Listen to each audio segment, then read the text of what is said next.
Salut, je te dérange pas? Dis-moi, je voulais te poser une question. Pourquoi tu as des serpents qui ont des fossettes thermosensibles et d'autres qui n'en ont pas?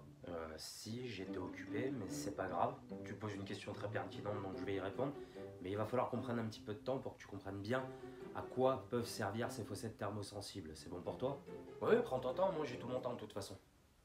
Alors, on ne sait absolument pas quand sont apparues les fossettes thermosensibles chez les serpents. On n'a aucun fossile qui nous permet de le dire à l'heure actuelle.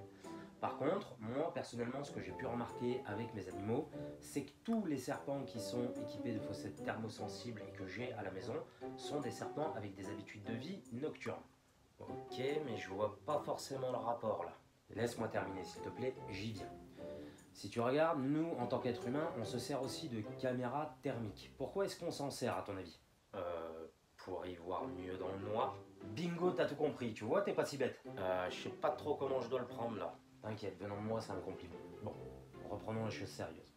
En fait, ces trous que tu vois sur les lèvres des serpents ou alors au niveau du museau de certaines espèces de crotalidés.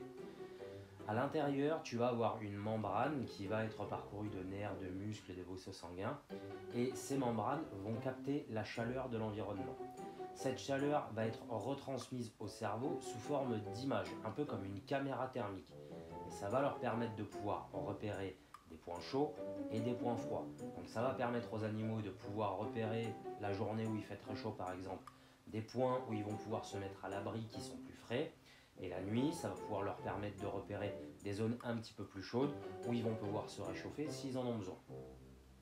Et ensuite, deuxième utilisation, la prédation. Ces animaux vont être capables de pouvoir détecter une proie par la chaleur du corps qu'elle va émettre. Il y a eu beaucoup d'études de fait sur ce sujet-là et tous s'accordent à dire que ces capteurs sont capables de repérer une image thermique à seulement 0,2 degrés d'écart.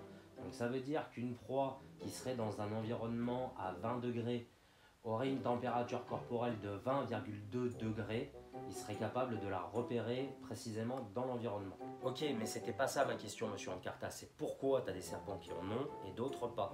T'énerve pas Jean-Jacques? J'y viens. Donc, les pitons et les boas ont des fossettes thermosensibles et ce sont des serpents qui ont des mœurs nocturnes, qui vivent plus la nuit, d'accord? Les coluridés, eux, pour ceux que j'ai à la maison, sont des animaux qui sont plus diurnes, voire qui vivent au crépuscule, mais rarement de nuit.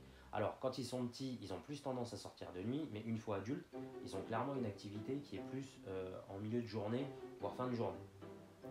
Deuxième facteur très important, la vue. Les pitons et les boas n'ont pas une excellente vue, d'accord? C'est des animaux qui vont voir le monde en flou et qui vont repérer les mouvements, ok? Les colubridés, eux, vont avoir une excellente vue. Il suffit de rentrer dans la pièce pour s'en rendre compte. Tu rentres dans la pièce, tu vas en face du terrarium du boa, tant que tu ne le touches pas, il ne réagira pas. Par contre, tu rentres, tu vas en face des terrariums de mes Pantherophis guttatus, tu peux être sûr que s'il y en a une dehors et qu'elle ne dort pas, eh ben, elle va venir à la vitre voir ce qui se passe. Donc ces deux facteurs réunis ont fait que l'évolution a donné des fossettes à certaines espèces et pas à d'autres. Ah bah tu vois, quand on t'explique les choses simplement, ça va beaucoup mieux. Eh ben je te remercie. Allez, à la prochaine.